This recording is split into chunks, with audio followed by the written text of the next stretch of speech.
नमस्कार, देशहित न्यूज में आपका स्वागत है। मैं जब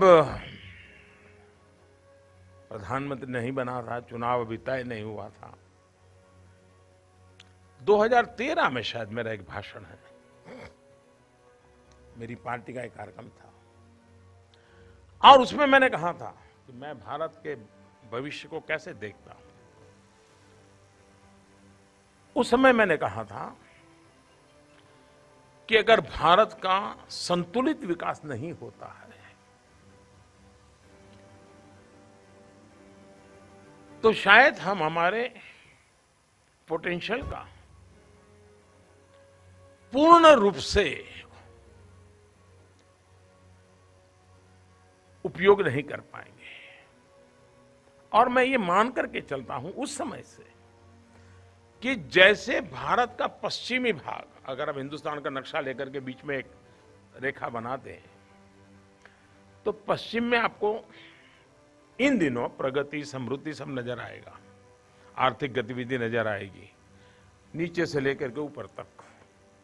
लेकिन पूरब में जहां इतने प्राकृतिक संसाधन है, जहां इतने क्रिएटिव माइंड है, अद्भुत ह्यूमन रिसोर्स है हमारे पास पूरब में, चाहे उड़िया हो, चाहे बिहार हो, चाहे बंगाल हो, असम हो, नॉर्थ ईस्ट हो, ये पूरा एक ऐसी अद्भुत सामर्थ्य की पूंजी पड़ी है। अकेला ये इलाका ही डेवलप हो जाए ना, हिंदुस्तान कभी पीछे नहीं हट सकता है जी।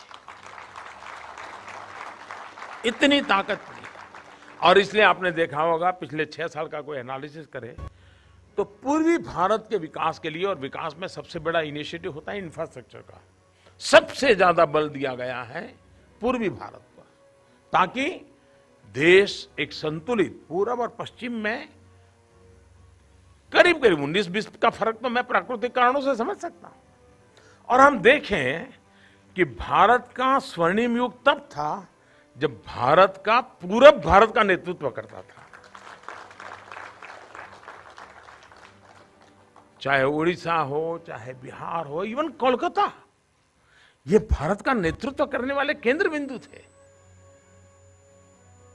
और उस समय भारत का स्वर्णिम काल मतलब कि यहां एक अद्भुत सामर्थ्य पड़ा हुआ है। हमें इस सामर्थ्य को लेकर के अगर हम आगे बढ़ते हैं तो हम फिर से भारत को उस ऊंचाई पर ले जा सकते हैं। साथियों, उत्कल मणि गोपबंधु दास जी ने लिखा है, जगत सर से भारत कनल, ताम मधे पुण्य नीलांचल। आज जब देश आजादी के 75 सालों के शुभ अवसर के लिए तैयार हो रहा है तो हमें इस भाव को, इस संकल्प को फिर से साकार करना है। और मैंने तो देखा है कि शायद, मेरे पास एग्जैक्टली आंकड़े नहीं है, लेकिन कभी कभी लगता है कि कोलकाता के बाद किसी एक शहर में उड़िया लोग ज्यादा रहते होंगे तो शायद सूरत में रहते हैं। और इसके कारण मेरा उनके साथ बड़ा स्वाभाविक संपर्क भी रहता है। ऐसा सरल जीवन, कम से कम साधन और व्यवस्थाओं से मस्ती भरी जिंदगी जीना, मैंने बहुत निकट से देखा है जी।